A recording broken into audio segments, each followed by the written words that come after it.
Nabi dikembalikan karena dokter ini sudah lama kumpul Nabi itu gak pernah sakit. Akhirnya dokter ini putus asa, ini gak perlu diobatin. Ketika ditanya kenapa ya Rasulullah engkau gak pernah sakit, karena kita ini kaum, kita ini komunitas masyarakat yang tidak akan makan kecuali lapar, dan kalau sudah makan berhenti sebelum kenyang. Jadi sederhana sekali pengobatan zaman Nabi. Sebagian besar penyakit itu pasti disebabkan kita ceroboh dalam hal makan. Sudah ngerti kalau durian masalah, kalau makan durian ini nggak kehitung gitu. Apalagi kalau gratisan itu tambah banyak. Gitu. Pola tidur juga gitu kata Nabi, dan kita tidak tidur kalau tidak sangat ngantuk. Nah, itu namanya orang-orang soleh yang sudah ada didikte materi. Kalau yang didikte materi kan bisa tidur nyenyak kalau kasurnya enak, AC gini-gini. Sebenarnya enggak, tidur enak itu ya kalau sangat ngantuk. Mbok di gudang, mbok di bis, kalau sangat ngantuk ya semuanya ya enak.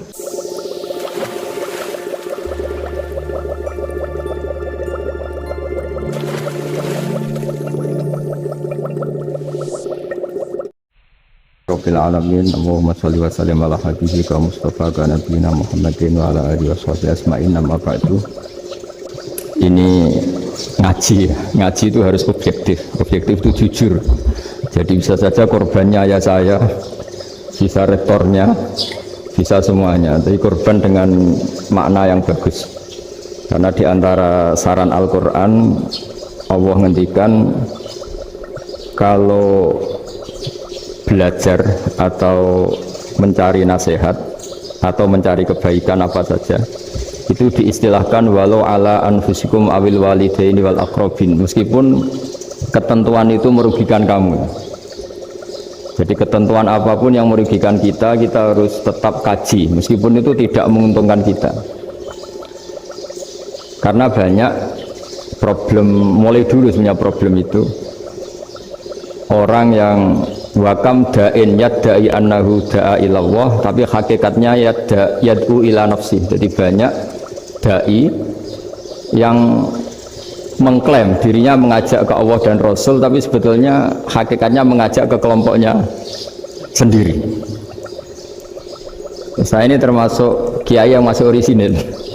Artinya orisinil gini, suatu saat atau kapan saja saya kok sudah tidak laku jadi kiai, asal Islam jalan tetap senang, karena nggak penting yang populer saya apa enggak itu tidak penting, yang penting agama ini tetap jalan. Sama negara ini harus jalan siapapun presidennya. Nah ini penting saya utarakan karena perbedaan antara nafsu dan komitmen beragama itu tipis sekali. Sehingga dulu pernah ada cerita, ini bukti keadilan Rasulullah SAW. Pernah suatu saat Nabi itu ngaji, yang ngaji seperti ini. Terus ada pemuda dengan cueknya melewati masjid yang sedang dipakai Nabi ngaji. Sehingga cerita semuanya ngomel ya, bergumam. Celaka betul pemuda itu, ada Nabi ngaji kok tidak ikut ya.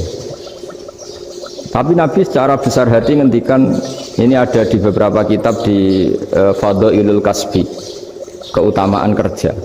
Kata Nabi, pemuda itu mau mencangkul di lahannya. Jika dia mencari nafkah untuk keluarganya, untuk kebaikannya, maka itu bagian dari ajaranku. Jadi Nabi berbesar hati bahwa kerja seperti itu bagian dari ajarannya. Jadi tidak harus datang ke majelis ngaji. Dan bisa saja yang sedang hadir itu ya orang yang hindari istrinya minta belanja dari ngaji terus benar dituntut belanja kan gitu. Mungkin anak-anak UMM yang kesini daripada tengok-tengok yang Malang bosan jalan-jalan ke Rembang. Nah, jadi nggak mesti benar juga niatnya gitu. Jadi ya sama itu. Jadi kalau di dunia kiai yang masih orisinil itu nafsu itu benar-benar dilatih.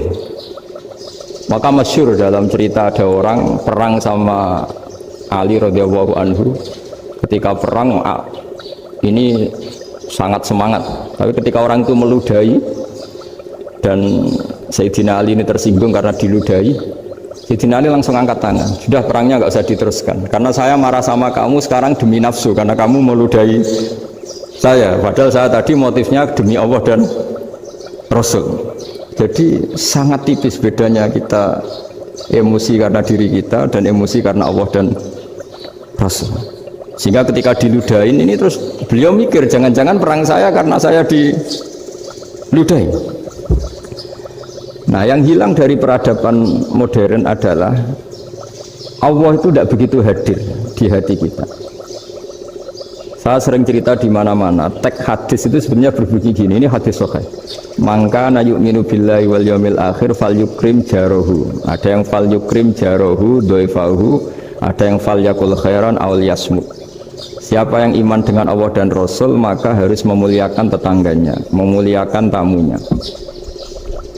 Dulu itu ada seorang ulama dipanggil anak muda, dibully jauh sekarang.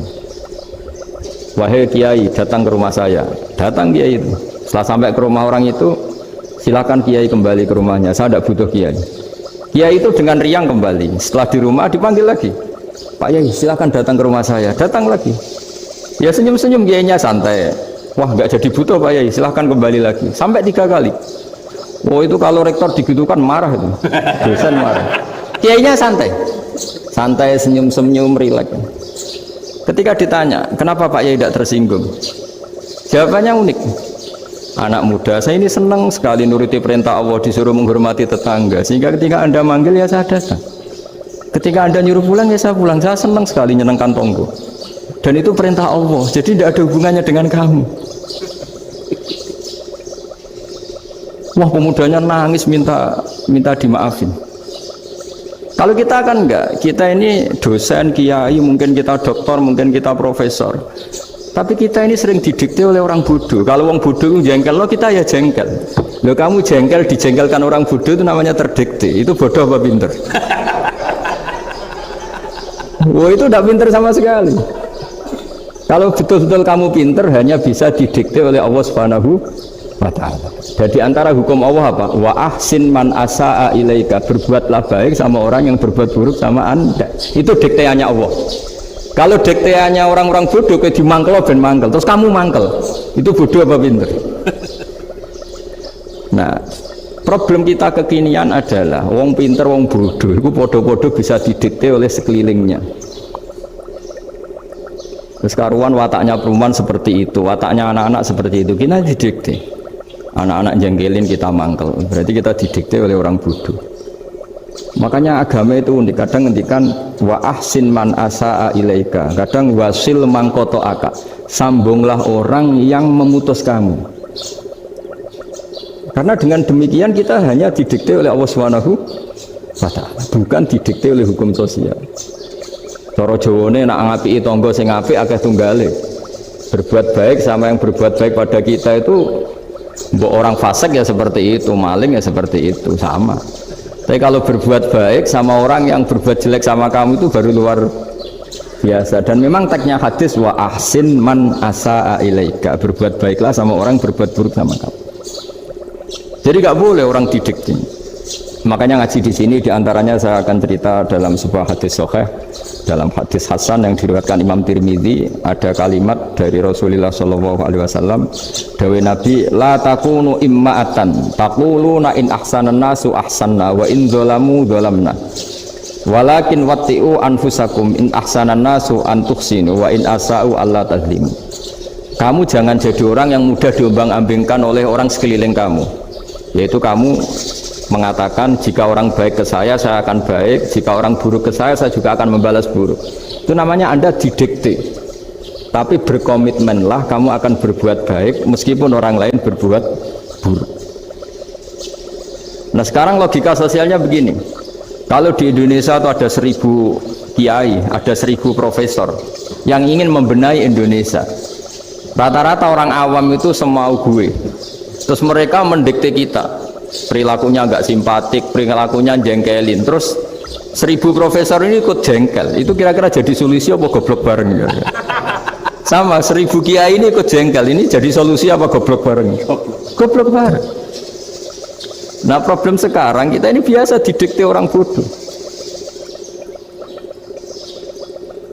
Nah makanya ciri khas orang muslim itu kata Nabi, mangkana yu'minu billahi wal yaumil akhir, jadi baik tetangga karena perintahnya Allah dan Rasul. Pentingnya apa? Bedanya Karena berbuat baik ini perintahnya Allah, mbok tonggo apik lagi tetap apik karena perintahnya Allah dan Rasul. Begitu juga dengan hubungan dengan istri, dengan anak. Mbok bojomu lagi cerewet lah ya tetap apik. Karena dengan cara itu kita hanya tunduk kepada Allah dan Rasul. Tapi kalau kamu, istri saya kalau baik ya saya baik, kalau enggak ya enggak, berarti Anda didikte oleh perilakunya dia. Itu latihan, ya kalau dalam bahasa pondok, latihan jadi wali itu yang paling berat. Nabi itu kalau sama orang munafik itu sabarnya Masya Allah. Padahal Nabi berso kalau orang itu orang munafik. Karena dengan cara seperti itu, bahwa kebaikan Nabi pada seseorang itu atas perintahnya Allah dan Rasul, bukan atas nama servis. Kalau Nabi hanya baik kepada Abu Bakar, itu mungkin orang bilang, wisadu nih wong Abu Bakar baik sama Nabi. Tapi kalau Nabi baik sama orang munafik, Abdullah bin Ubay bin Salul, itu kalau nggak perintahnya Allah dan Rasul itu nggak bisa. Nah, ini cobalah berlatih seperti itu sehingga kita tidak mudah didikte.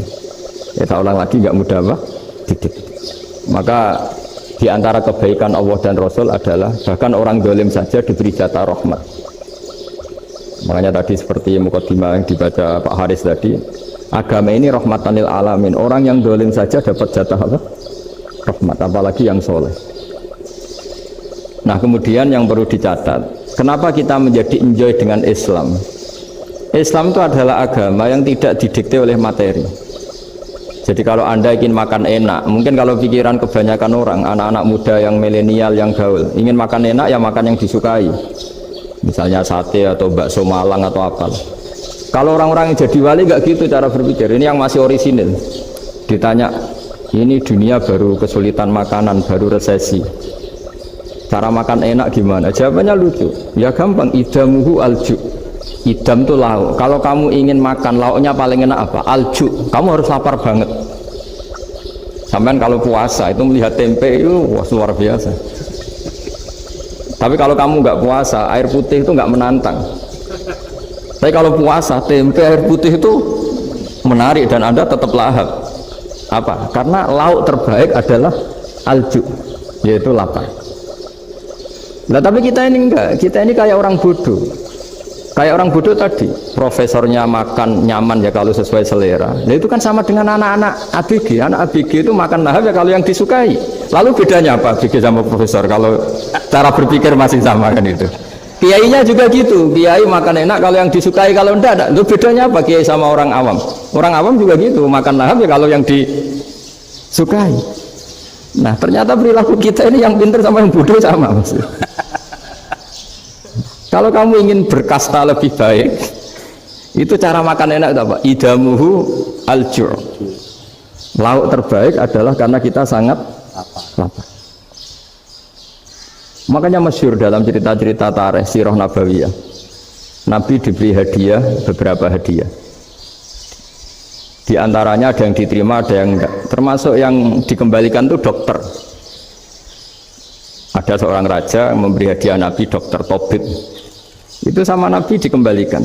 Karena dokter ini sudah lama kumpul Nabi itu nggak pernah sakit. Akhirnya dokter ini putus asa, ini nggak perlu diobatin.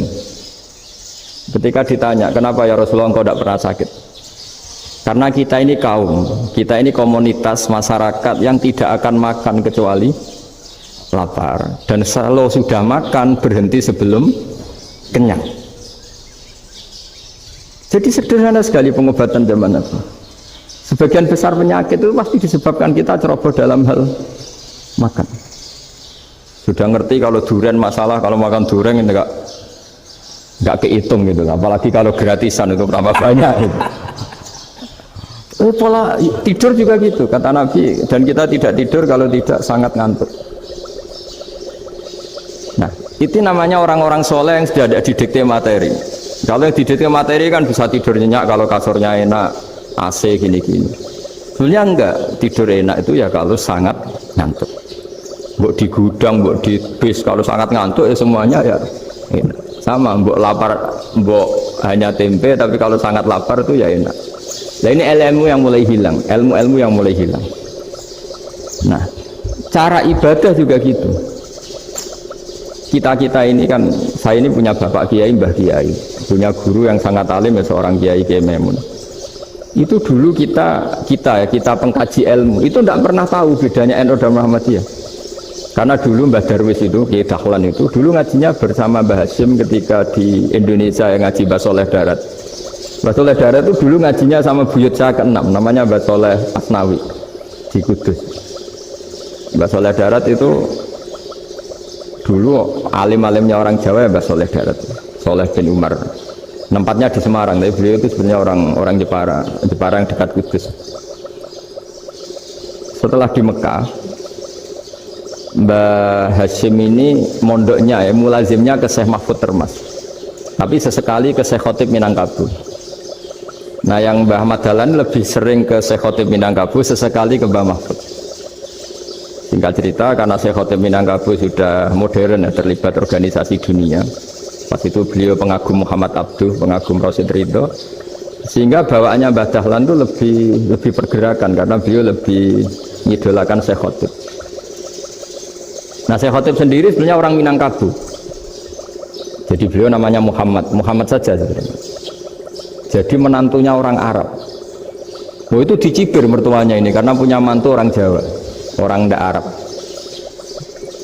Singkat cerita terus si mertuanya bilang gini, kamu jangan pernah bilang kalau orang Arab itu mansa kanal Arab, orang yang bertempat di Arab. Walakin mantakallama bi arabiyyin fasihin, tapi orang bisa ngomong Arab secara fasih. Singkat cerita, kalau kamu tidak percaya, nanti suatu saat menantu saya kalau Jumatan, tidak usah kamu kasih tahu, langsung suruh jadi khotib. Nggak usah kamu kasih tahu, sarannya nggak usah kamu kasih tahu. Kalau sekarang kan enggak. Kalau dosen mau jadi khotib kan mengumpulkan materi dulu. Lucunya diantara materinya itu dari TV, makanya jadi ribet kan khutbah sekarang. Kalau musim corona ya akan ngomong corona, musim apa yang ngomong apa. Jadi lagi-lagi didikte oleh media. Sebenarnya kalau ngomong kan sesuai kebutuhan umat, ini obatnya apa. Tapi nggak sesuai trending topik, itu kan kayak anak-anak gawe. Ini dokter kok gitu kan aneh. Singkat cerita si khotib ini nggak dikasih tahu, saya Muhammad tadi nggak dikasih tahu, langsung disuruh khutbah. Fatakallama bikalamin fasihin, dia ngomong fasih sekali, bahkan ngalah-ngalahi fasihnya orang Arab asli. Semenjak itu beliau dapat gelar al-khotib, orang yang cakap berpidato berkhutbah. Makanya terus dia khotib al-Minangkabau. Jadi orang Indonesia itu luar biasa. Dulu yang namanya orang Indonesia di Arab Saudi itu dihormati sekali, karena yang ke sana itu pasti ulama.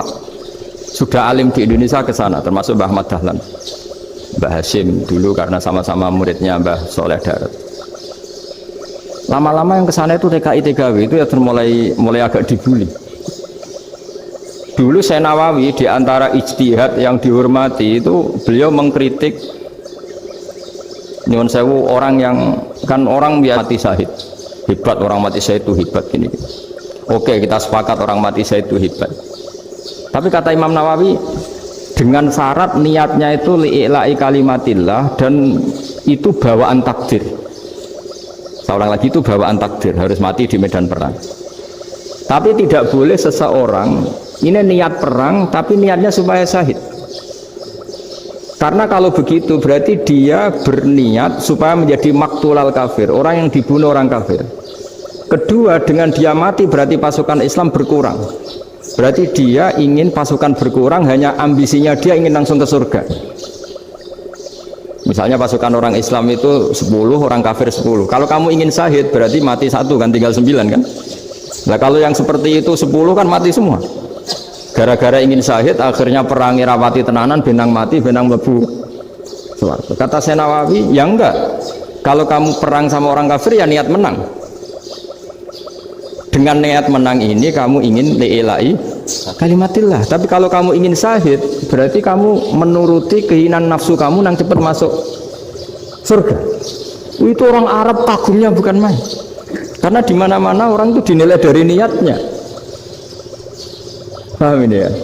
Tapi perang loh ya, dalam kondisi perang, bukan teroris. Perang itu artinya orang kafir yang ingin bunuh kita, itu perang namanya apa? Perang.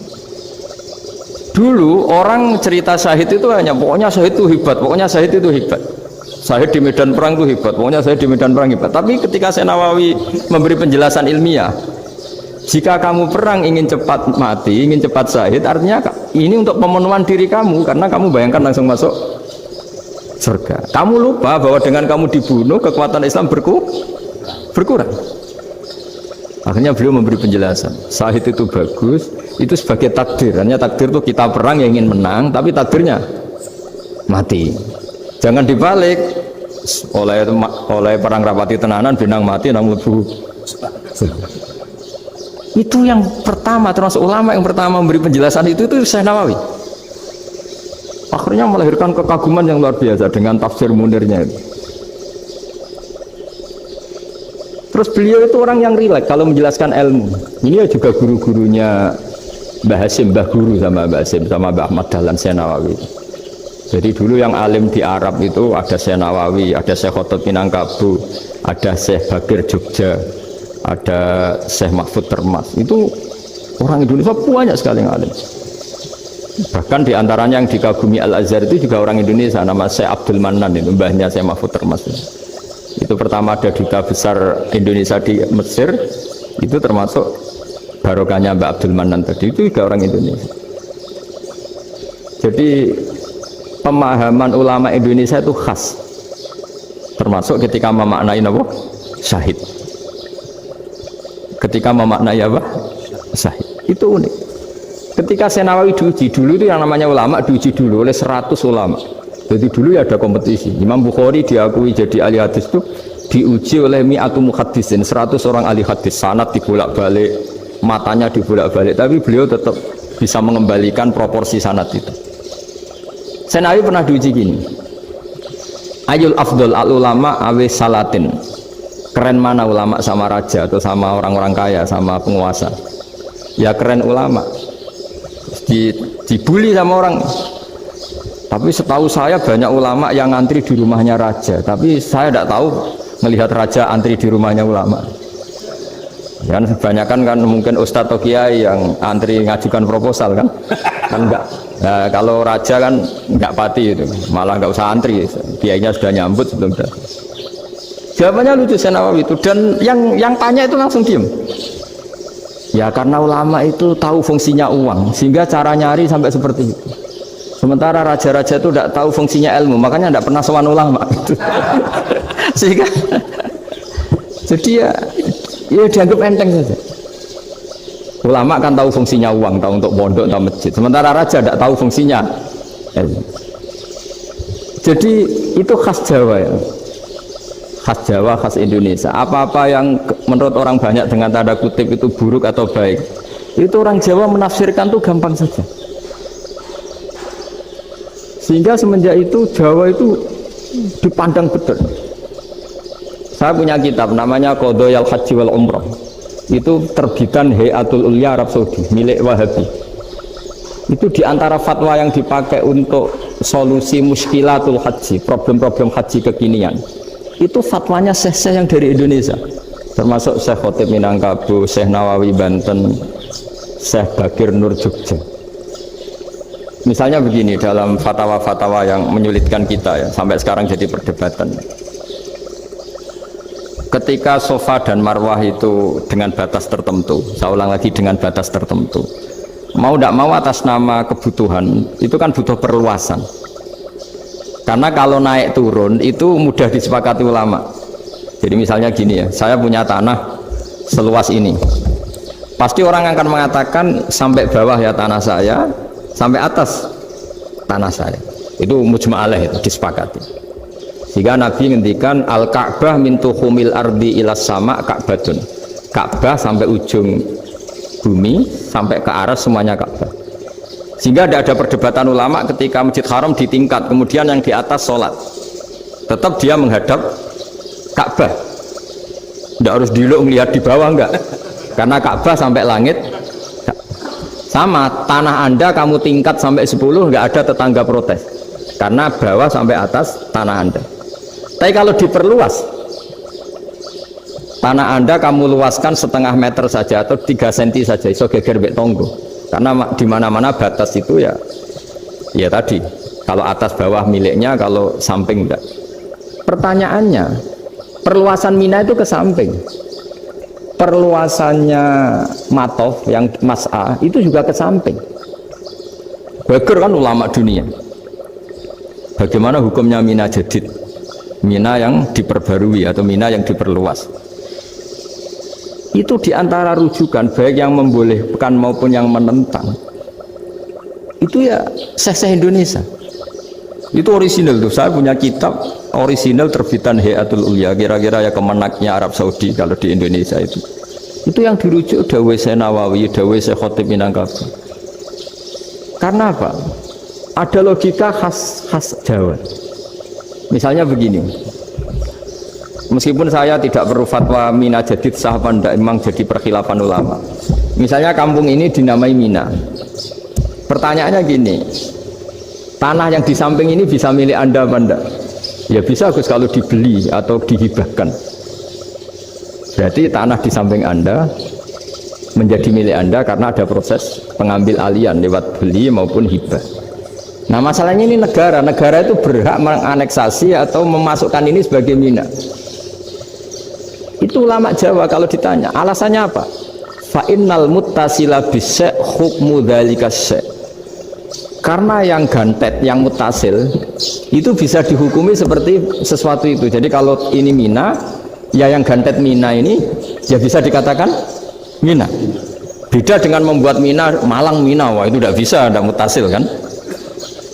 Itu enteng sekali ulama Jawa. Satu ya tentu karena kebutuhan, tapi asal masih al-muttasilu bihi, yang masih tanah yang masih mutasil dengan.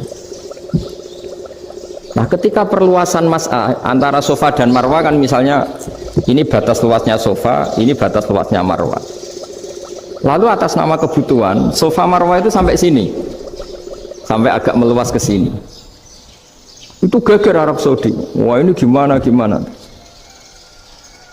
Padahal tawaf itu harus antara gunung sofa dan gunung marwah, sa'i itu ya. Tapi kalau istilah Quran memang tawaf sama-sama. Makanya apa? Inna sofal marwata min sya'airillah faman hajjal baita wa i'tamara fala junaha alaihi ayyat tawafati. Nah, jadi kalau istilah sa'i di Quran itu masih tawaf. Karena harus ada, kalau bisa lah, bukan harus. Kalau bisa memang harus ada unsur muternya. Kita kalau sa'i kan dari sini sofa sampai sini marwah, terus kan agak muter ke sini. Nah, kan agak membentuk lingkar. Nah, makanya Quran tetap mengistilahkan apa? Tawaf. Jadi bukan sini ke sini terus sini ke sini kan enggak, tapi sini sampai sini terus muter kan, terus sini. Jadi antara setar dan selama ini prakteknya kan gitu ya. Sofa ngambil sini, terus ke sini, terus agak muter. Ya karena ada unsur agak muter ini terus orang menyebut apa? Tawaf. Tapi itu bukan syarat sah, ini cerita ideal. Saya ulang lagi ya. Gunung Sofa itu puncaknya atau pucuknya kalau dalam bahasa Jawa itu ya hanya segini, ini sampai sini. Nah kelompok Islam yang fikih keras nggak boleh diperluas karena Allah memilih tempat ini itu spesial, jadi nggak boleh ke yang lain. Tapi ketika kebutuhan mendesak mau tidak mau harus diperluas, itu jawabnya Kiai Jawa lucu. Gunung sing ketok itu sing dhuwure tok, sikilane luwih ombo. Jadi karena kan gunung kan bentuknya gini. Nah sofa yang kecil itu yang atasnya, tapi sikilannya sini kakinya lebih luas. Jadi boleh perluasan asal tidak melebihi kakinya. Nah dihitung ya lebih luas. Jadi Kiai Jawa itu kayak wong delok gunung Penanggungan, kayak gunung Arjuna. Di mana-mana puncak gunung itu lebih kecil timbang kakinya. Artinya diperluas ini bukan berarti tidak di sofa dan tidak di, itu khas Kiai Jawa. Jadi jangan kira orang Jawa itu tidak hebat-hebat sekali. Termasuk perkembangan hotel di Arab Saudi.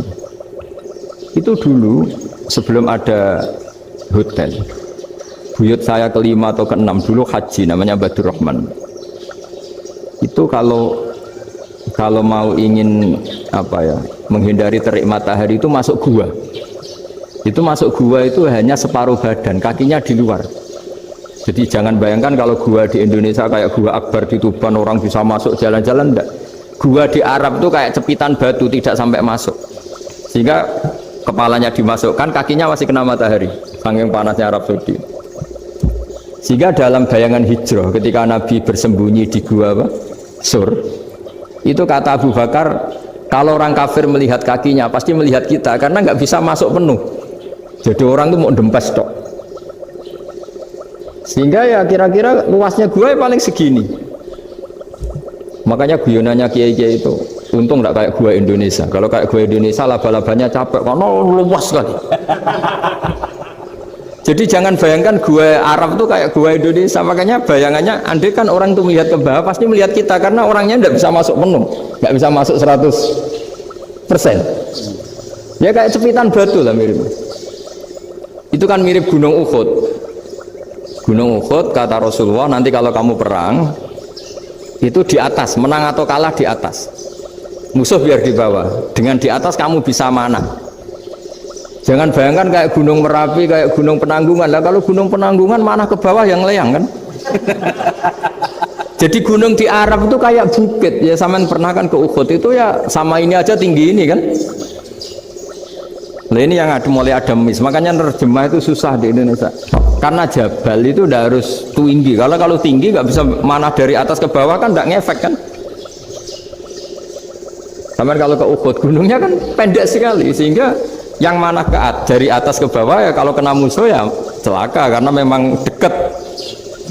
Nah kalau gunung Indonesia manah dari atas ke bawah yang ngelayang nggak ngefek. Nah itu susahnya nerjemah bahasa Arab ke kita. Jadi apa ya, transkrip itu nggak gampang karena ada pengertian yang beda. Kita kalau bilang gunung itu tinggi sekali sampai banyak mahasiswa tersesat ya saking tingginya. Kalau orang naik Uhud nggak akan tersesat, wong ketok dari bawah itu. Nah ini pentingnya ngaji ya. Jadi akhirnya ulama-ulama Indonesia itu dipakai rujukan.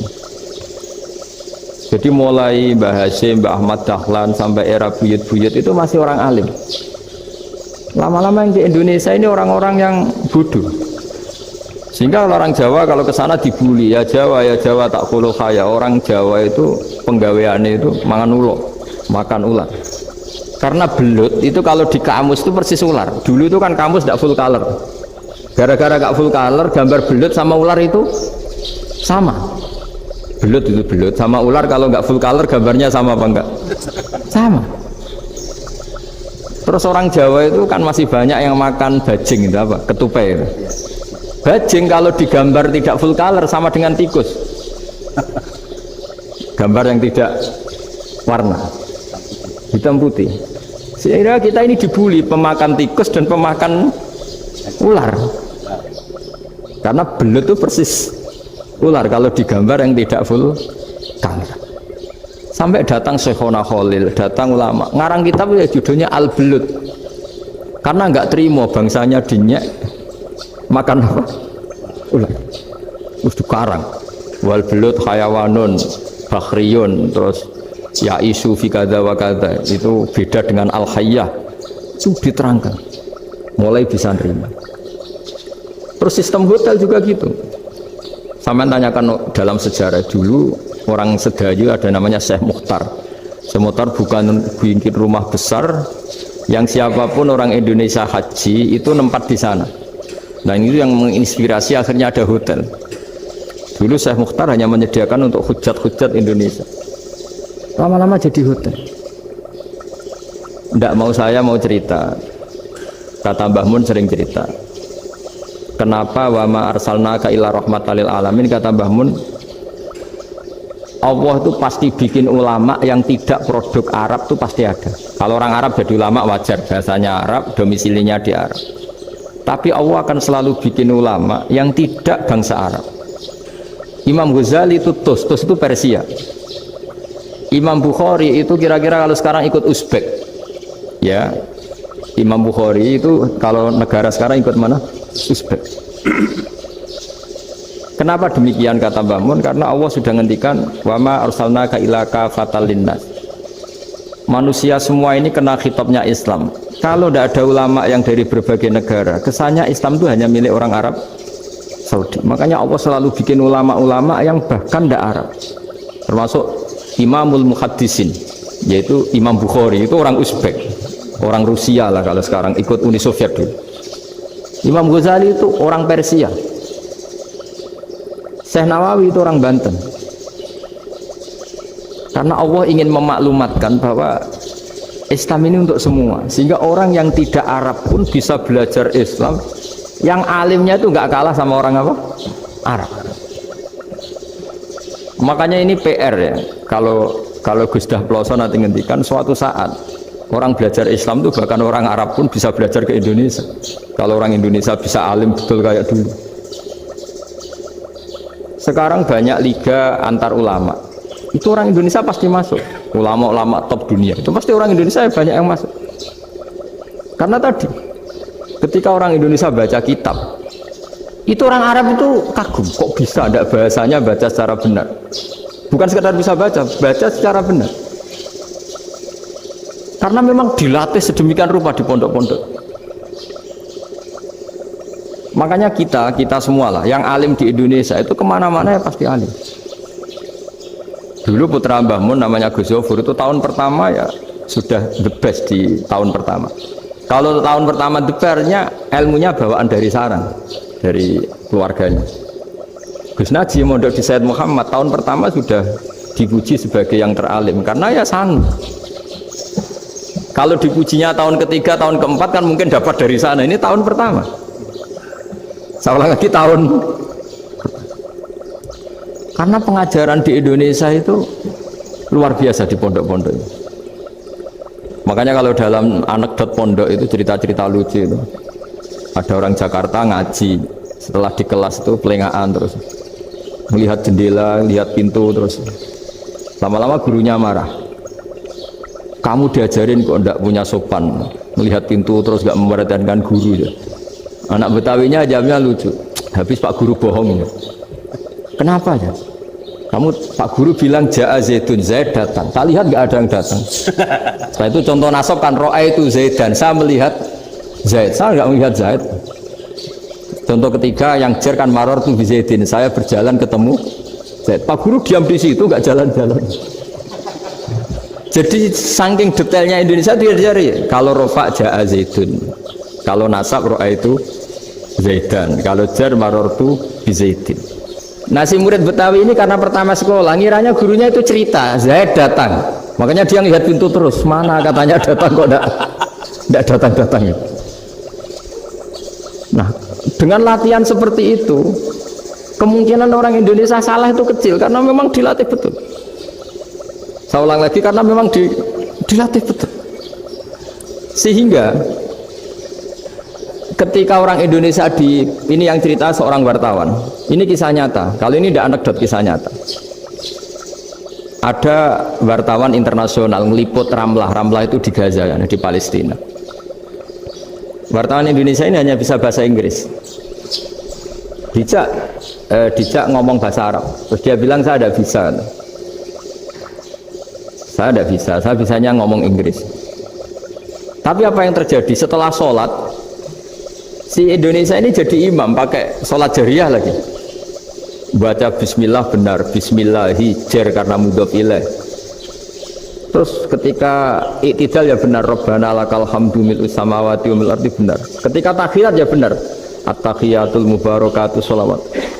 Sama orang Arab ini diambungi. Orang Arab kalau senang orang itu dicium. Kamu tawaduk, sebenarnya kamu itu ahli bahasa Arab.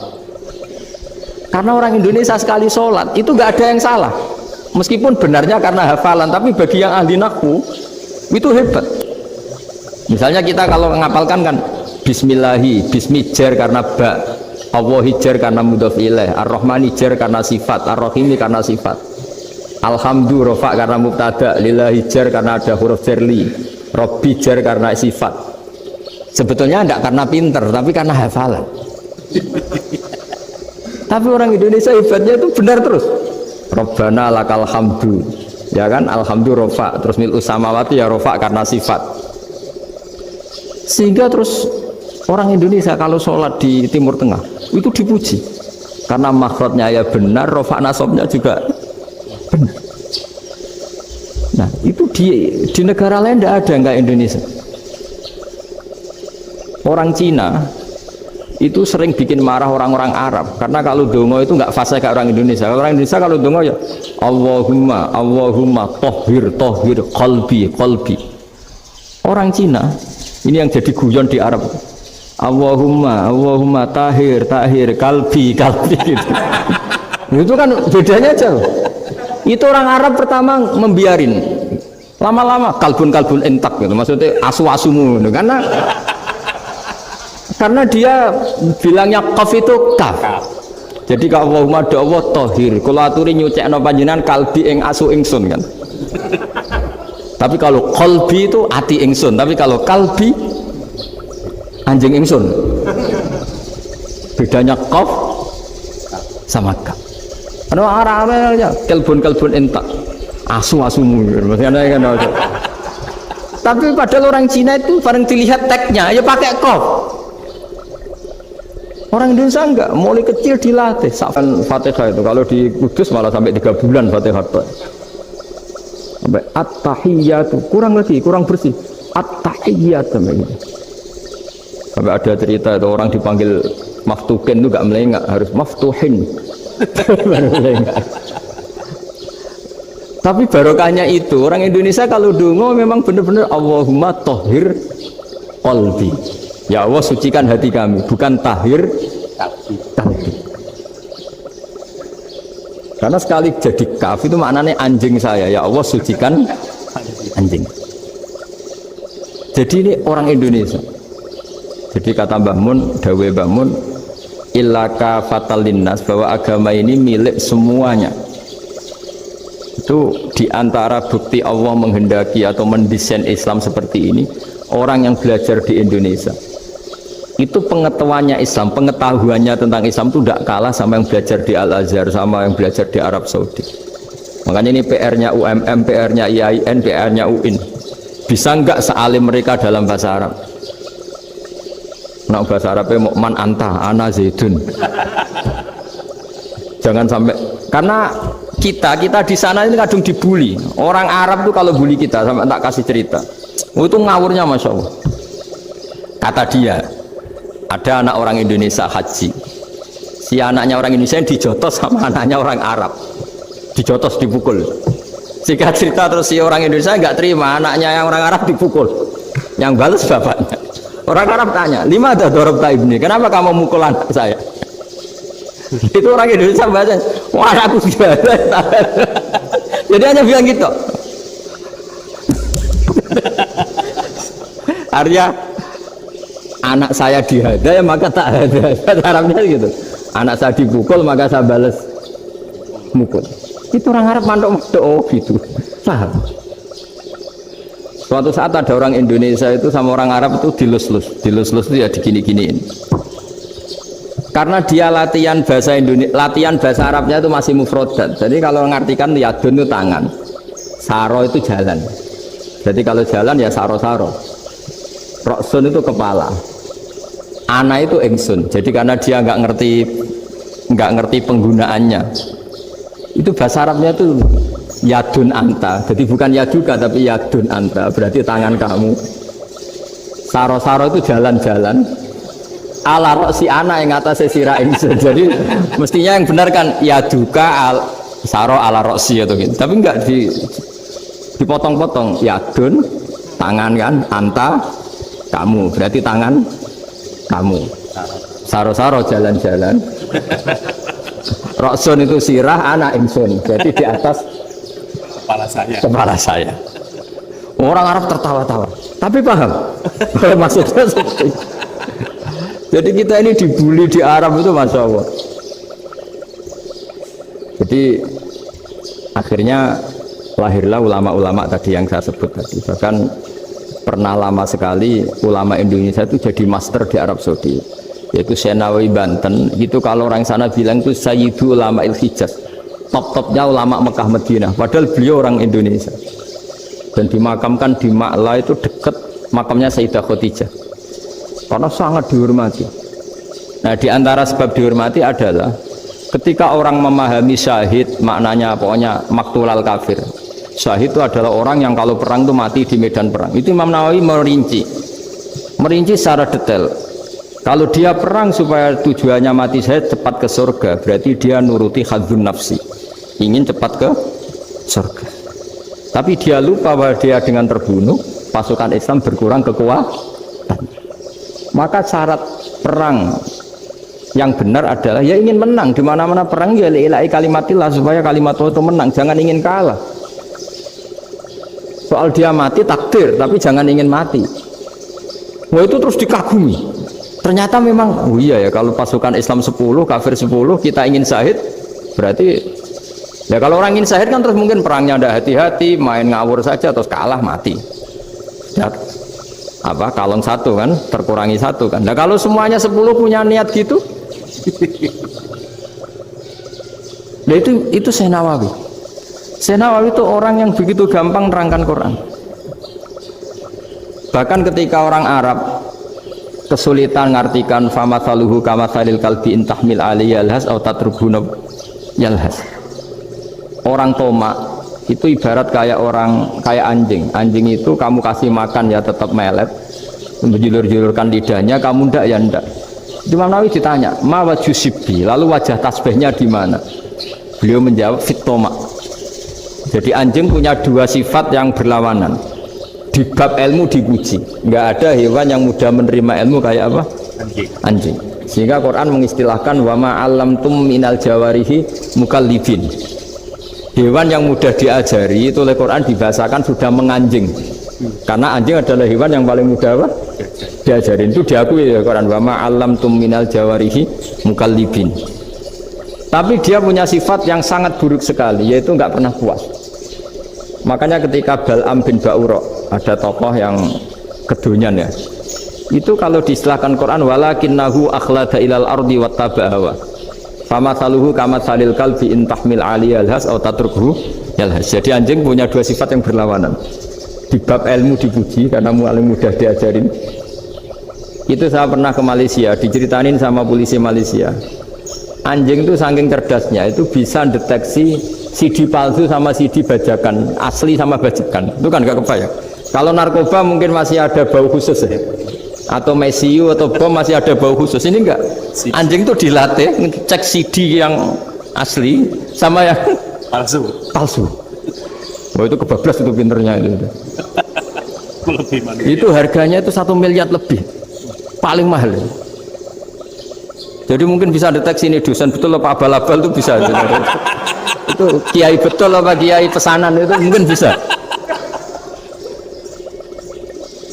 Itu saya punya kitab namanya Al Hayawanul Kubro. Itu cerita prestasi-prestasi hewan. Itu yang berkuras-kuras sampai berjilid-jilid. Itu ya cerita anjing. Tidak ada hewan sebaik anjing. Di bab itu ya, di bab sampai ya tadi ada anjing yang sangat loyal sama majikannya. Loyalnya Masya Allah, sopannya Masya Allah. Anjing itu mbok lama berbakti sama sampean, nggak mau tidur di ruang tidurnya sampean, dia tetap tidur di luar. Corong Jawa nggak ngelama. Suatu saat si raja ini minum, wisata minum.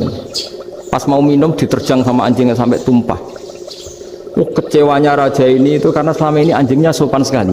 Sekedar ganggu di ruangannya nggak pernah, malah ini mau minum, minuman yang disukai diterjang anjingnya tumpah. Marah kan anjingnya di mana? Ternyata apa? Minuman itu anjing ini tahu kalau minuman itu beracun, diracuni oleh musuhnya. Itu saking hebatnya anjing sampai ketika ngawal rajanya itu tidak sekedar ada penjahat atau maling, bahkan trik-trik kayak minumannya diracun oleh orang lain tuh anjingnya tahu. Sehingga pas mau diminum diterjang sampai terus supaya nggak keminum. Makanya Quran istilahkan anjing itu apa? Wa ma 'allamtum minal jawarihi mukallibin.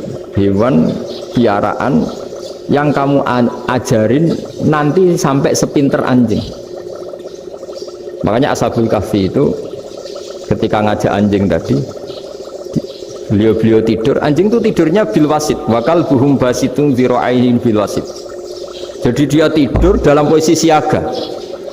Loh, coba anjing itu nggak pernah sekolah, karena dia posisi menjaga, tidurnya itu kayak siaga gini, bukan ngorok semadep ke atas terlentang, itu enggak.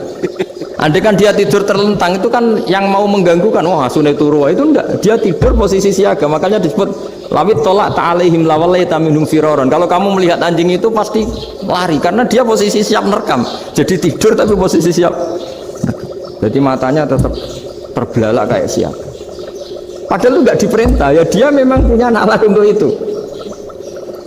Ini disebut wa ma 'allamtum minal jawarihi mukallibin. Dan dalam teori modern juga gitu. Tapi dalam hukum Islam yang dianut mazhab Syafi'i itu anjing tetap najis. Ya sudah najis ya najis, tapi ada mazhab lain yang mengatakan tidak najis. Tapi tidak usah ngurmat anjing, geger nanti kalau rektor kampus punya anjing. Tapi ilmu itu bagus untuk kelangenan kadang. Andai kan tidak ada mazhab Malik, maka kita kesulitan menceritakan Ashabul Kahfi yang hewan piaraannya itu anjing. Tapi misalnya anjing disucikan, kita juga nanti susah menjelaskan hadis Nabi malaikat itu tidak masuk rumah yang di situ ada apa? Anjing. Maka ilmu itu, makanya kata Imam Sa'roni, sebagian ilmu itu memang kelangenan, tapi nggak boleh jadi praktek. Tapi harus ada. Misalnya begini, contoh paling gampang.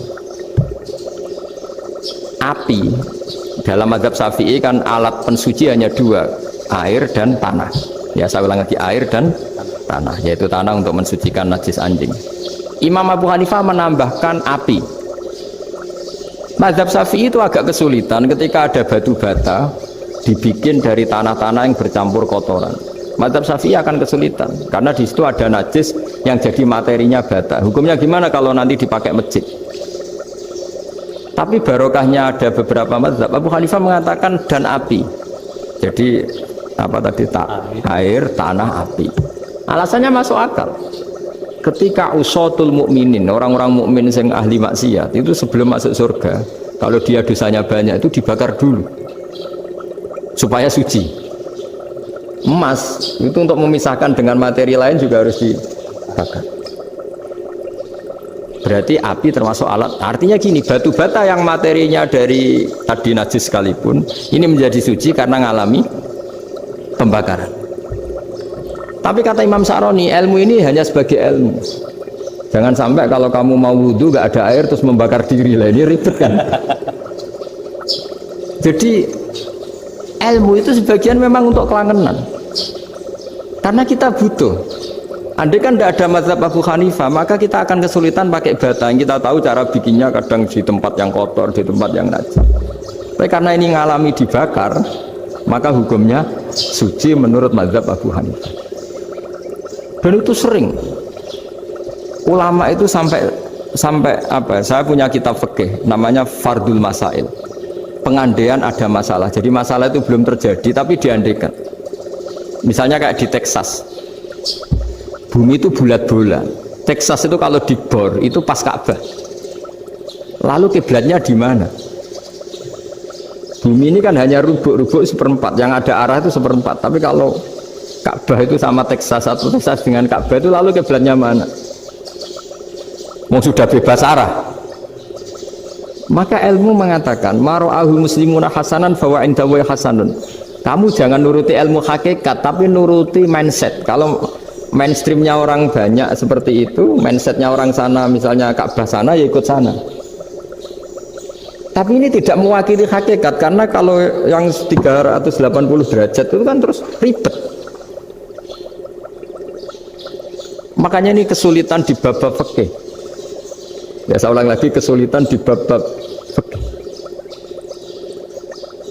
Makanya fikih itu selalu bicara, misalnya gini, ada orang sholat. Saya ulang lagi. Setelah salam pertama dia kentut, itu sholatnya batal apa enggak? Itu lama berdebat. Yang dikatakan rukun sholat itu salam pertama, sehingga orang kalau sudah salam pertama maka sudah keluar dari sholat. Maka kalau kentut nggak apa-apa, wong yang keluar dari sholat itu salam pertama. Tapi lalu pertanyaannya, kenapa Nabi salam 2 kali, lalu yang kedua gunanya apa? Ribet kan, partai ini kalah pasti kalau ditanya gitu. Tapi kalau ditanya dibalik, sholat itu satu ibadah yang dimulai dengan takbir, yang diakhiri dengan salam. Berarti salam pertama itu pengakhir apa nunggu salam kedua? Pertama, di semua ulama bilang salam pertama. Kalau salam pertama sudah pengakhir, berarti pembatalan setelah itu nggak punya efek, nggak punya akibat. Itu kan ribet. Debat fikih itu memang ribet. Fikih itu memang senam otak karena pertanyaannya mirip-mirip seperti itu. Nah, sampean milih mana? Milih salam pertama apa salam kedua? Pasti ulama milih salam pertama. Jadi anehnya fikih itu di situ. Misalnya orang mati, takbir itu berapa kali? 4 kali. Andai kan takbir 5 kali itu batal apa enggak? Satu ulama mengatakan 5 kali itu batal. Karena rukunnya sholat jenazah itu takbir 4 kali. Berhubung ini rukun, kalau nambahi ke 5, berarti menambahkan rukun. Kayak kamu sholat, rukuk 2 kali kan batal. Sujud 3 kali, batal. Karena menambahkan apa? Rukun. Berarti kalau takbir 5 kali, batal. Tapi pertanyaannya, takbir itu adalah wiridan biasa, sehingga kalau ditambahkan nggak punya akibat batal. Jadi perdebatan ulama itu kadang ya lucu. Kayak kemarin Pak Haris pas pertama bertamu ke sini mau ngundang saya, tak ceritain. Dulu sholat jenazah itu pasti mayat di depan. Karena lazimnya sholat jenazah itu mayat di depan. Tapi mulai dulu ulama sudah berpendapat, andai kan jenazahnya di belakang pun tetap sah. Fa'innal janazah laisat bi imamin, karena jenazah itu tidak imam. Kenapa harus di depan? Oh, tidak imam kok harus di depan. Itu mulai dulu. Sehingga ketika Arab Saudi pernah mengalami tragedi, ada orang yang dibungkus kayak mayit, ternyata senjata. Setelah di dekat Ka'bah dipakai. Dulu tragedi tahun berapa itu? Pokoknya pernah ada tragedi itu. Semenjak itu Arab Saudi kalau ada orang mati tetap di kamar mayit, terus ada sholat jenazah. Padahal mayitnya di belakang yang jamaah. Jadi meskipun kita tidak akan bikin ajaran baru jenazah di belakang, ya tidak keren, kasihan kan, tetap biasanya di depan ya di depan. Tapi meskipun jenazah ini di depan, kita tetap berpendapat andai kan di belakang tetap sah, tapi nggak usah dipraktekkan. Nah, pentingnya ilmu ini begini, saya misalnya di Rembang, boleh nggak nyolati ghaib jenazah yang di Surabaya? Boleh kan, padahal yang kita sholati di belakang. Jadi ilmu itu penting, cocok tidak cocok, nama ilmu itu penting. Terus ada gini lagi pertanyaan di fikih. Memang saya sengaja akan ngaji fikih. Kalau ngaji intelektualitas orang Muhammadiyah juara lah. Tapi ini ngaji fikih. Ada orang sarongnya itu pas sampai lutut. Kalau berdiri lututnya tertutup. Tapi nanti kalau ruko agak jengking lututnya terbuka. Itu batalnya nunggu ruko apa mulai takbir sudah batal? Padahal pasti nanti batal kalau ruku ini. Itu ada ulama yang mengatakan, ya batalnya nunggu ruku. Bagaimanapun terjadinya pembatalan waktu ruku. Ada ulama mengatakan yang enggak mulai awal sudah tidak sah itu, karena pasti ngalami batal. Nah, pertanyaan-pertanyaan seperti itu penting karena lalu Allah menilai apa? Ya nilai niatnya. Misalnya gini, kalau contoh itu mungkin Anda tidak tertarik, tapi contoh begini. Kita mau operasi jam 10 siang. Kita tahu kalau nanti 10 siang akan divonis medis harus makan karena mau berobat. Malamnya itu kalau kamu orang soleh, bayangkan kamu orang soleh. Kalau tidak orang soleh kan tidak punya komitmen. Kamu milih niat puasa, apa enggak jam 10 mesti mokak menisan raposo. Kamu orang soleh. Kalau kamu orang soleh pasti milih puasa karena ini Ramadan. Meskipun nanti jam 10 pasti disuruh batal sama dokter. Setidaknya kita berpikir gini, nak mati jam itu paling gak ditulis saya sebagai orang yang puasa. Jadi perasaannya orang soleh itu beda. Kalau orang kok sampean barang menisan raposo kok ya mesti. Sampean tidak pernah berpikir bahwa puasa mulai fajar sampai jam 10 itu luar biasa. Bisa saja kita mati jam 7, bisa saja mati jam 6. Kan ditulis Allah sebagai orang yang berkomitmen terhadap puasa. Terus ada kemungkinan kecil, udahlah jam 10 itu dokternya sakit atau nggak jadi ke sana, berarti kamu kan nggak jadi buka. Kan ya mungkin juga sama yang tadi, delalah sebelum ruko ono wong sing nyarongi sampean sehingga sholatnya normal, kamu tidak menemukan pakaian yang pas, jebule pas setelah ruko mau ruko ono wong kata wah sholatnya kira bener disarongi. Itu agama. Jadi agama itu dimulai dari mana coba? Dimulai dari niat, dari komitmen. Nah sekarang kelirunya kenapa ada garis keras? Agama itu dimulai dari keinginan ideal. Itu yang mulai itu ada orang-orang garis keras. Agama ini enggak, agama ini dimulai dari niat. Sampai ada kaidah agama la yudraku kullu la yudraku kullu. Kalau tidak bisa ideal jangan ditinggalkan sama sekali. Tapi orang enggak, sekarang bayangkan Islam itu ideal. Pemimpinnya ya soleh, masyarakatnya soleh, enggak ada maksiat, enggak ada apa. Nan apa ilmu? Kalau secara ilmu mulai dulu ya ada orang dolim, ada orang soleh. Nabi kurang baiknya. Di angkatan itu ya ada orang munafik. Jika ulama itu sudah berpendapat ideal itu piye? Zaman Nabi saja ada orang apa? Munafik. Itu ilmu. Kalau nuruti kelangenan inginnya dunia ya steril, nggak ada maksiat, nggak ada. Dan agama itu diciptakan Allah itu memang unik. Calon Nabi misalnya, Nabi Musa itu sing rumat Fir'aun. Ketika Nabi Muhammad lahir sing ribet manitia ini Abu Lahab. Orang dosen UMF. Coba. Karena Allah ingin memaklumatkan ke kita bahwa agama ini akan hidup di kondisi apapun. Asia, istrinya Fir'aun itu termasuk mukminah yang dipuji Quran. Padahal dia bukan istrinya pengurus NU atau pengurus Muhammadiyah, istrinya Fir'aun. Tapi itu pelajaran bagi kita bahwa orang-orang baik itu tidak harus di lingkungan yang baik. Masjid paling makmur itu kadang di dunia mungkin ya jangan bakas Mekah Medina itu karuan. Mungkin di antara masjid yang makmur justru yang di Kanada, di Amerika mungkin. Karena merasa minoritas itu perpustakaannya ada, kajiannya ada. Tapi banyak masjid di daerah pesantren yang malah sepi. Karena kiainya tahu jamaah di masjid itu wajib. Itu ada daerah pesantren, seorang lagi ada daerah pesantren. Didikon pengajian, monggo nekani pengajian, maca selawat ning omah ganjaran padha wae. Ribet kan? Mau dibantah itu benar, mau dibiarin merusak tatanan.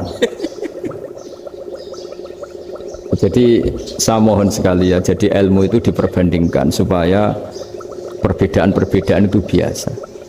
Dulu Imam Malik itu punya murid namanya Imam Syafi'i. Itu dalam banyak hal itu perbedaannya tajam sekali. Ya saya ulang lagi, dalam banyak hal itu perbedaannya tajam sekali. Misalnya begini, ini terakhir percontohan saya fikih, nanti dikaji sendiri.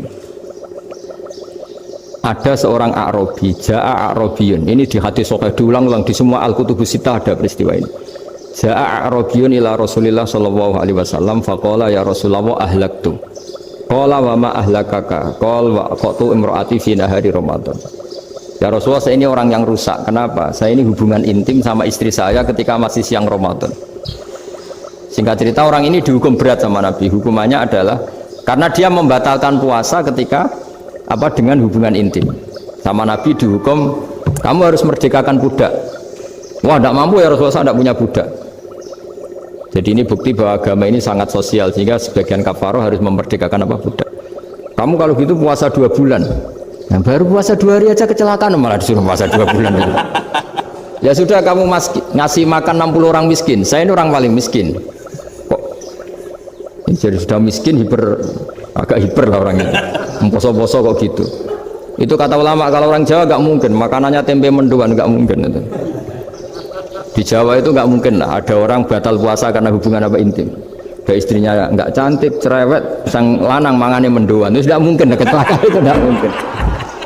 Tidak mungkin itu. Tapi kalau Arab mungkin karena makanannya apa? Daging.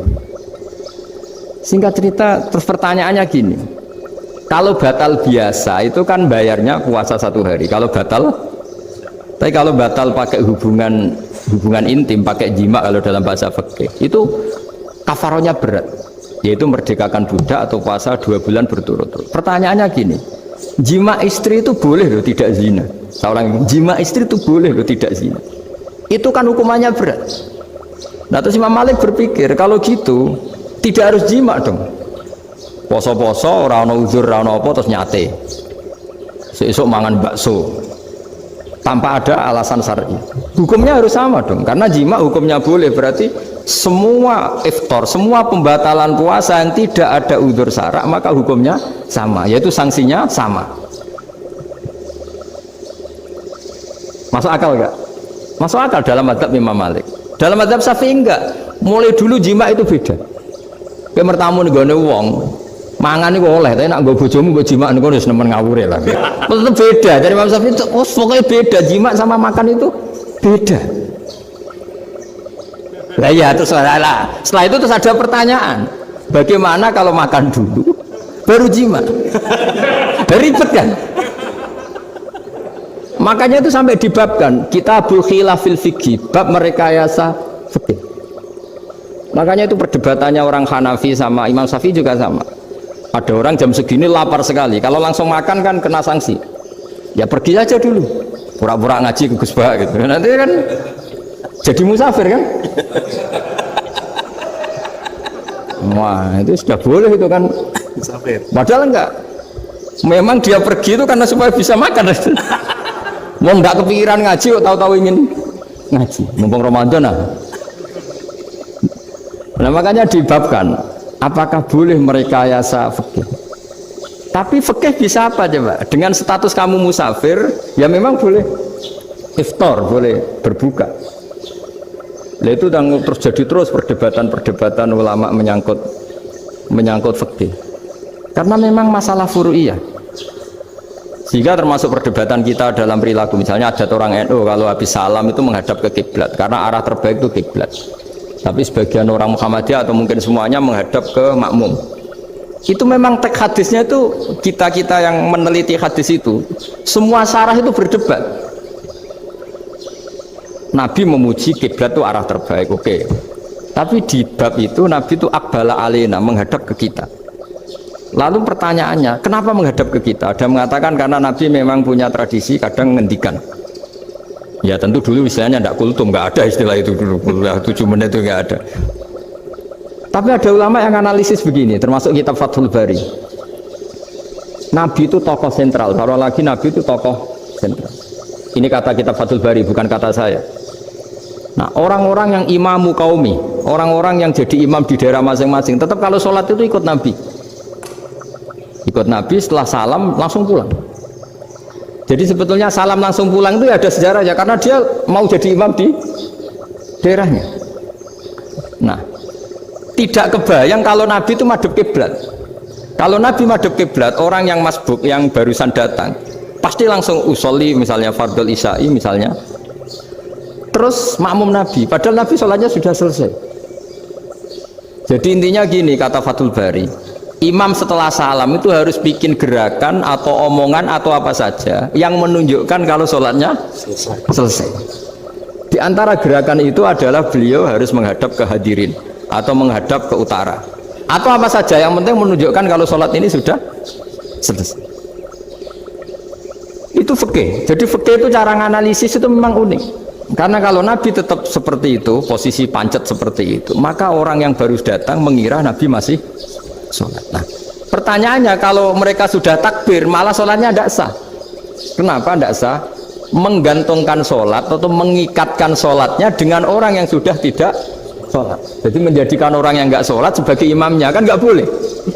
Maka Nabi harus memaklumatkan dengan gerakan itu bahwa beliau sudah tidak sholat. Karena orang datang dari berbagai daerah. Jadi nganalisis fikih, fiqhul hadis namanya.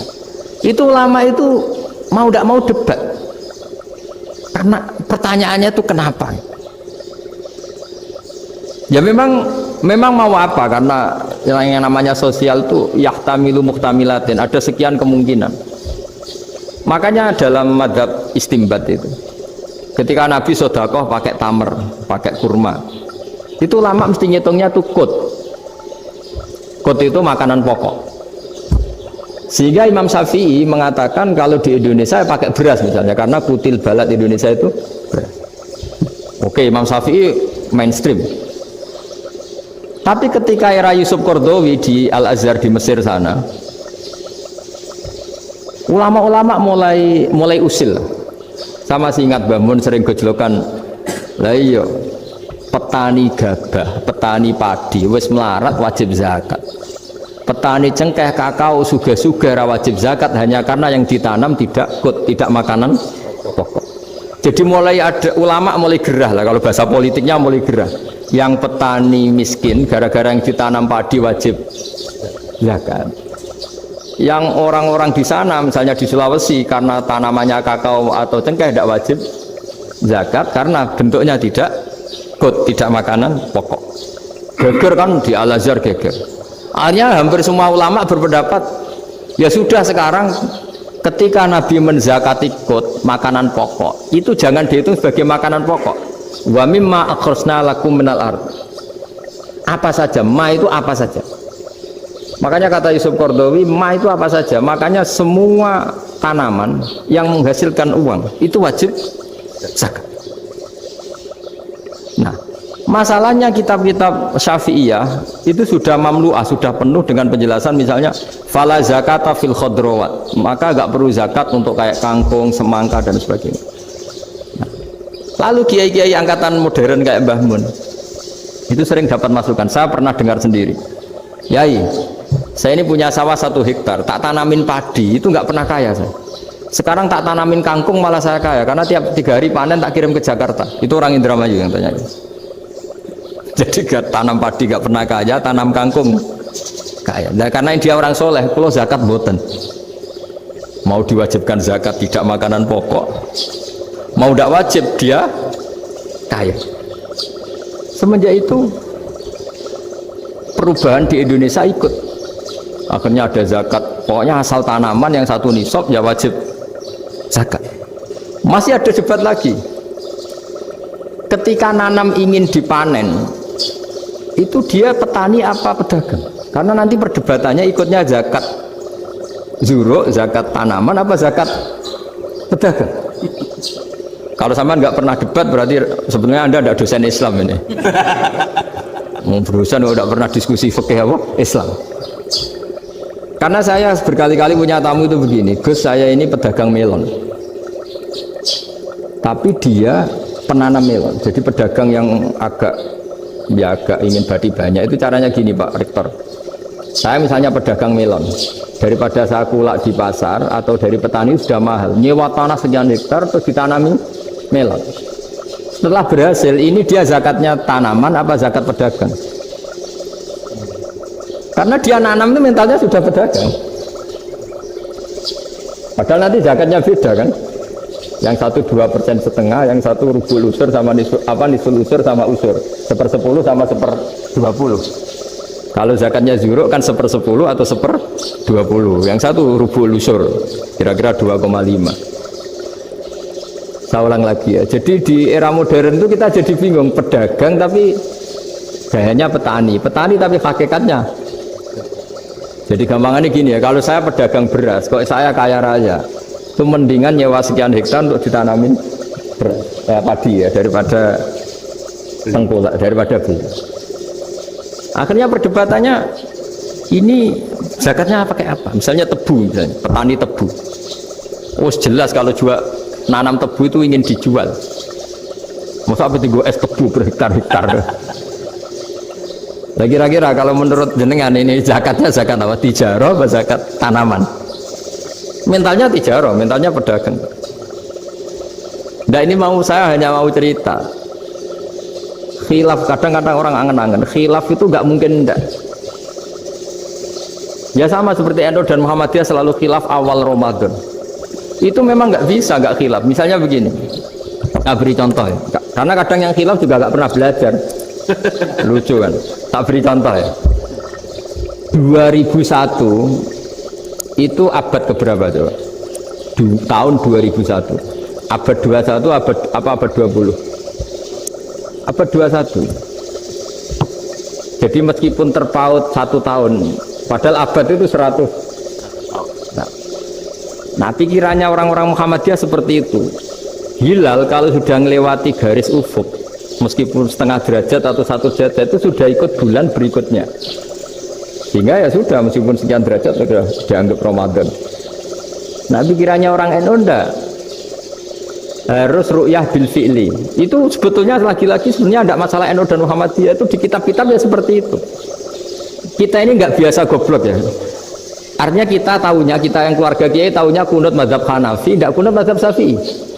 Tapi tahu-tahu ini mazhab NU, ini mazhab itu aneh itu menurut kita ini anggap apa? Mana ada Muhammadiyah jadi mustahid, mana ada NU jadi mustahid.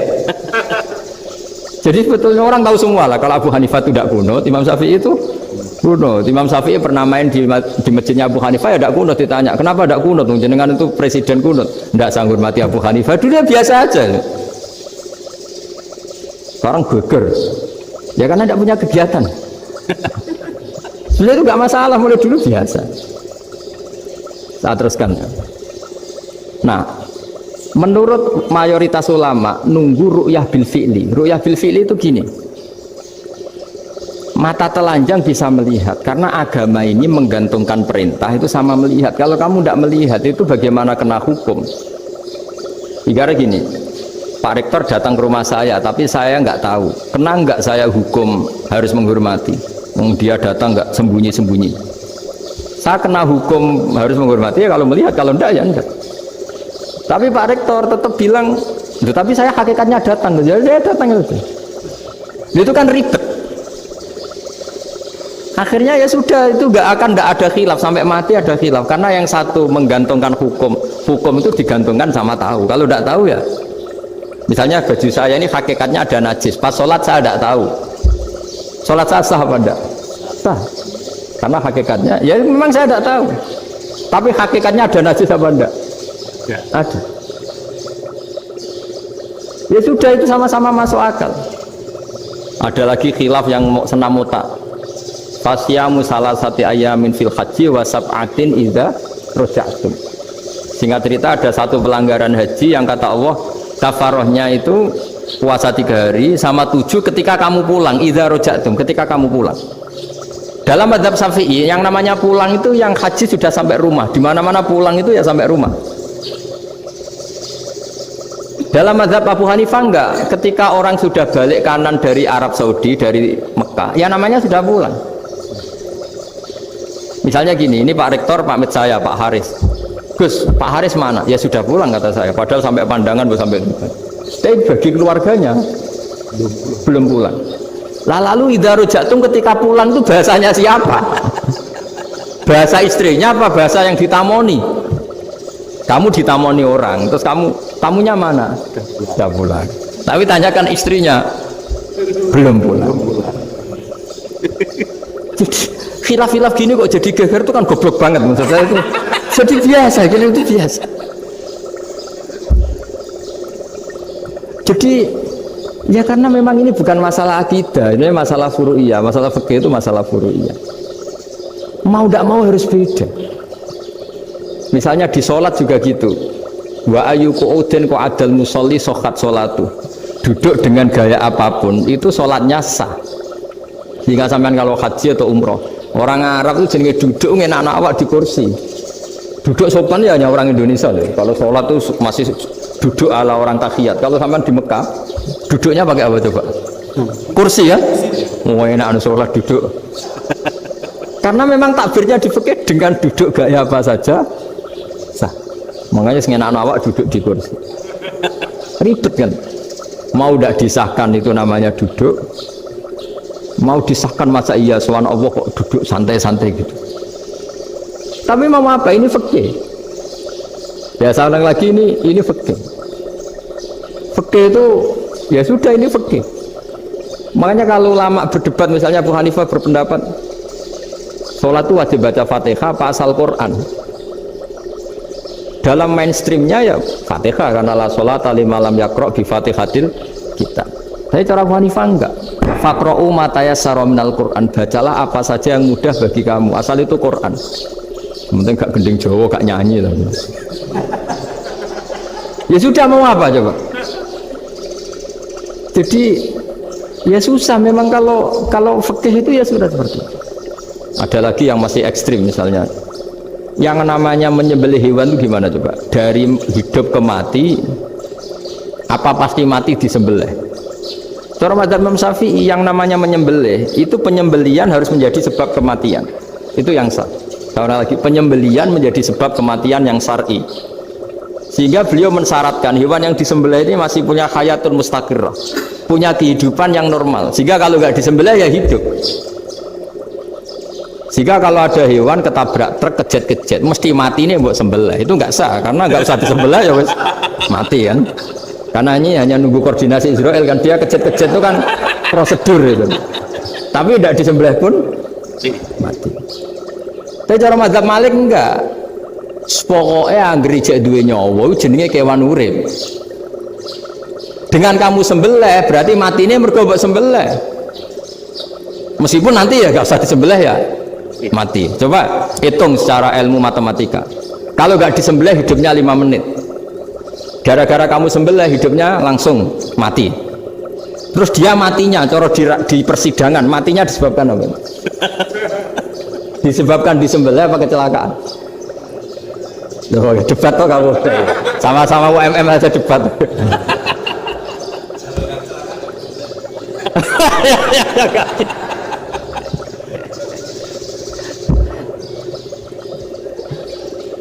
Loh, saya pernah ngalami nyata itu. Saya jalan-jalan sama anak saya pakai motor. Sampai di jalan raya gitu ada ayam jago ketabrak mobil, kejet-kejet. Orangnya tanya, "Gus, ini halal tau ora?" Wis kanggo kon halal lah. Suatu saat dia nggak terima kan, tanya, "Kenapa, Gus?" Ya nak kiai ra pantes, masuk kewan mesti mati nih tak sembelih. Nak kiai pantes kan. Karena aku tahu kamu tuh gak kiai, mesti motifnya itu mergo jago, jajal cilik gak tak kok no. Adekan ayam itu bayi kan gak ditanyakan, kejet-kejet mati rak lah, wong cilik bayi. Tapi masalahnya ini kan jago, eman itu. Tapi secara fikih pertanyaannya tadi, hewan yang sudah tidak punya hayatun mustaqirrah, dia hanya punya al hayat al ittiroriyah, dia punya harokah ittiroriyah, dia mati kejet-kejet memang prosedur mati harus seperti itu. Mbok kecelakaan kayak apa, kalau mati kan kejet-kejet dulu. Nah ketika kejet-kejet ini pertanyaannya ini kan hidup apa mati namanya? Enggak, namanya hidup apa mati? Pas kejet-kejet itu hidup. Cara Imam Malik itu hidup. Ya sudah, kalau hidup disembelih ya halal. Karena misalnya nanti kalau nggak disembelih matinya kan 2 menit lagi, gara-gara disembelih mati sekarang. Tetap penyebab kematian itu nyembelih. Penyembelian ini sebab kematian. Tapi kalau Imam Syafi'i enggak, cara berpikir wes nemen, paling roh besok kaget langsung mati. Kalau gitu berarti kamu nyembelih barang mati.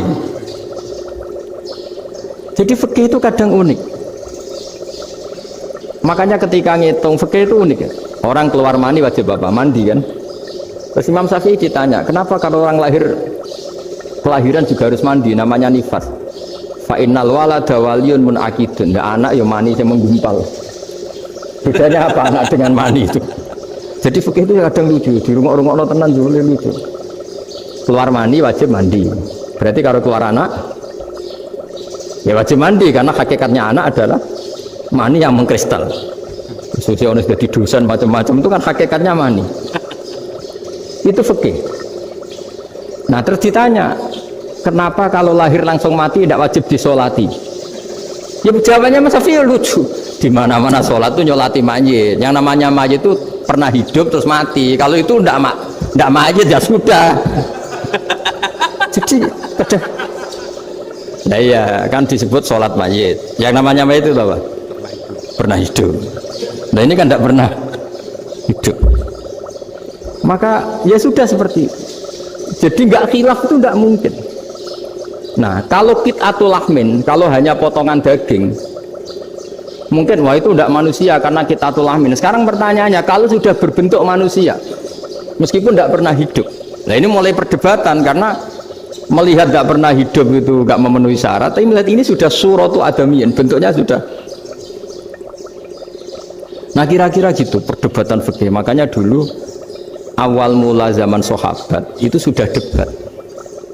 Masyhur kan, Nabi ada kontingen ke Bani Quraidah. Ya kalau kira-kira saya minta Pak Rektor kamu jangan, kalau ke Malang jangan sholat asar kecuali sampai Tuban. Sebelum Tuban ternyata matahari mau tenggelam. Terus Pak Rektor milih, wah sudah sholat di Bulu. Padahal belum Tuban. Padahal saya bilang jangan sholat asar kecuali di Tuban. Yang Pak Haris enggak, tetap sholat di Tuban meskipun matahari sudah tenggelam. Karena Nabi menyebut Tuban. Singkat cerita, zaman itu kan Bani Quraidah ya.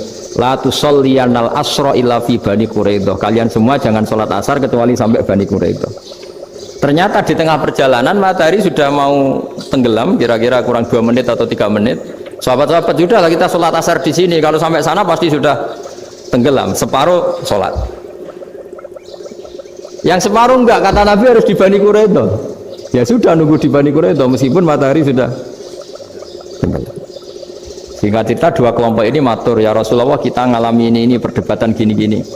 Di semua riwayat, di hadis-hadis sahih disebut falam yu'annif wahidan minhuma. Nabi tidak menyalahkan salah satunya atau enggak menyalahkan dua-duanya. Itu bahasa Indonesia juga ribet, yang benar gimana itu? Enggak menyalahkan salah satunya, apa enggak menyalahkan dua-duanya? Gimana bahasa benernya? Salah satunya. Salah satunya itu dua-duanya? Ya. Enggak, kalau bahasa Indonesia tidak menyalahkan Kedua-duanya. Kedua-duanya apa salah satunya yang benar? Kedua-duanya. Kedua-duanya. Bahasa Indonesia itu ya kadang ruwet ya. Orang pinter kayak Pak Habibie itu namanya ya orang luar biasa. Nanti sekolahnya orang-orang idiot itu ya sekolahan luar biasa. Orang pinter banget bahasa Indonesianya ya luar biasa. Kalau sekolah untuk orang-orang yang idiot juga luar biasa. Jadi kalau dipuji luar biasa itu gak jelas ini luar biasa ya. Gak jelas kata bahasa kita ini katanya gak jelas. Nah itu gak menyalahkan dua-duanya apa salah satunya? Keduanya. Tidak menyalahkan kedua-duanya. Misalnya dibahasakan gak menyalahkan salah satunya, benar apa salah? Benar ya? Benar, berarti ya sudah benar semua. Jadi itu bukti bahwa ijtihad itu boleh. Seorang lagi bukti bahwa ijtihad itu boleh. Padahal ini jelas yang satu harus sholat asar padahal matahari sudah tenggelam.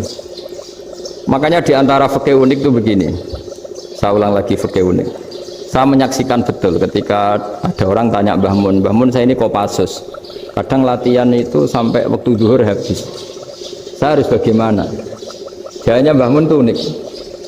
Sementing ojo ngosor sholat.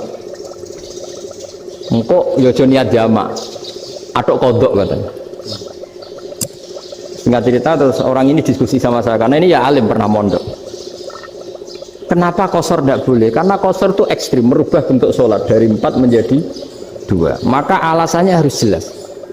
Harus jelas itu orang yang latihan di Kopassus itu kan dia sudah berasrama di situ. Berarti dia sudah tidak musafir karena asramanya di situ, sudah mukim. Kalau dia kosor itu merubah bentuk sholat dari 4 menjadi 2. Merubah itu ekstrim. Tapi kalau dia qadha itu hanya mengakhirkan sholat dari waktunya. Kira-kira kalau kamu jadi malaikat, ekstrim mana? Merubah sama menunda?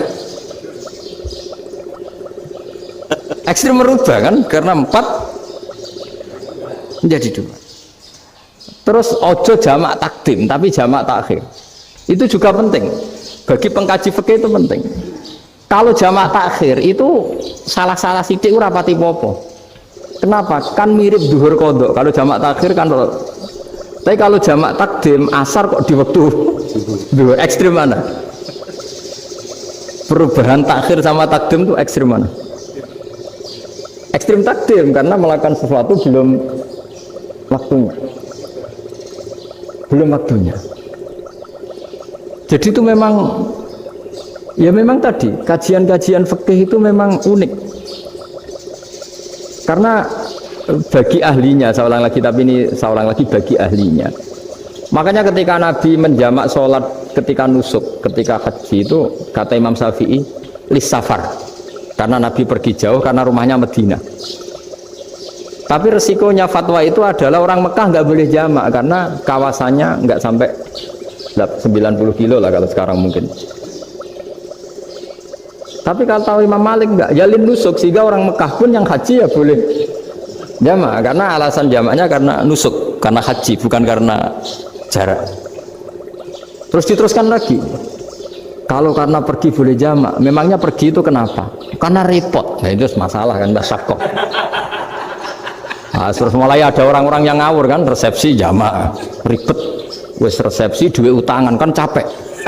Wah, itu sudah jamak. Ribet kan. Jadi kalau sudah illatul hukmi itu sudah mesti bikin masalah. Kalau sudah illatul hukmi itu pasti bikin masalah. Nah, pertanyaannya, jamak itu masih gampang karena bentuknya sholat masih 4. Yang ekstrim kalau qasar karena bentuk sholat 4 menjadi 2. Maka kata Mbah Mun pesennya, nak kue ra mesti bener jika alasan itu tidak mesti benarnya. Pokoknya sementing tidak qasar. Juga tidak jamak takdim karena qasar ini kan merubah bentuk sholat kan ekstrim. Jamak takdim juga ekstrim karena mendahulukan sholat sebelum waktunya. Kalau jamak takhir kan biasa, kalaupun salah kan mirip kodok. Ya mirip kodok biasa kan. Nah ini saya cerita, jadi fikih itu bagi ahlinya itu memang punya konsekuensi yang seperti itu. Makanya pertanyaannya misalnya bagaimana hukumnya penyembelihan lewat mesin? Ya, ribet kan? Bagaimana nyembelih dari apa ini? Belakang. Saya baca di kitab-kitab nyembelih dari belakang itu ya hukumnya tetap boleh asal apa itu hulkum dan mari itu terpotong. Tapi pertanyaannya, jangan-jangan ayamnya sudah kaget dulu karena uratnya ini. Makanya perlu ditanya ahli medis, setelah uratnya tercabut ini jangan-jangan sudah berstatus mati. Kan potensi ketika dipotong dari sini, potensi sudah berstatus mati. Makanya, nah kalau misalnya menyembelih dengan dibaca langsung mati gimana? Itu tetap ada doktoh, dalam bahasa fikih doktoh. Dia terkaget, begitu ada doktoh karena nggak bisa bernafas terus mati. Berarti kelangsungannya bangkai. Jadi orang yang pengkaji fikih itu ya seperti itu, memang itu yang ditekuni. Tapi kita sebagai orang awam ya tadi, nak sing kecelakaan itu wedhus, ayam jago ngeman, tapi nak pitik cilik ikhlas.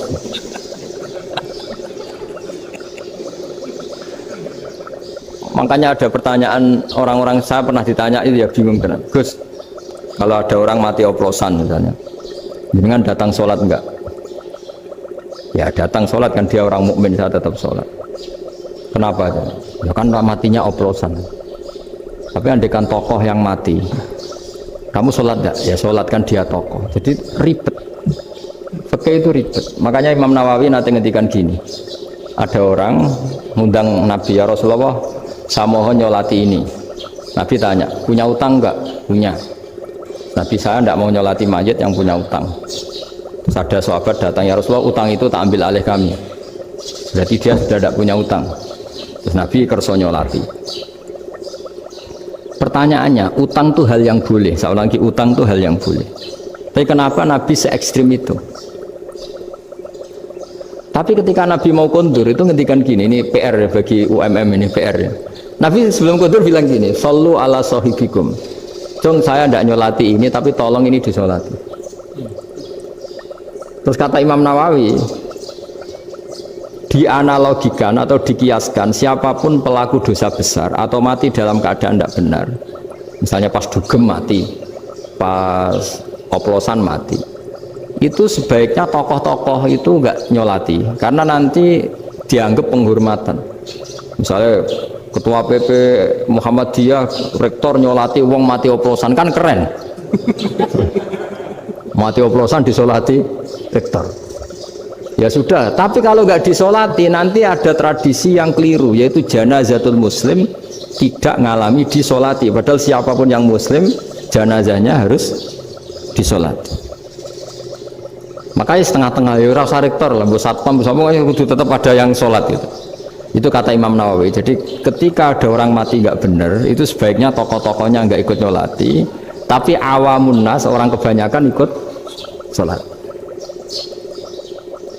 Jadi fikih itu agak jelimet karena tadi ketika tokoh ini nyolati, pertanyaannya bedanya apa mbek sing mati ning masjid mbek mati oplosan? Karena sama-sama semua orang nyolati, kan tidak ada sanksi sosial itu. Tapi ketika nggak disolatkan sama sekali, wah lebih parah lagi. Ini ada janazatul muslim tidak disolati.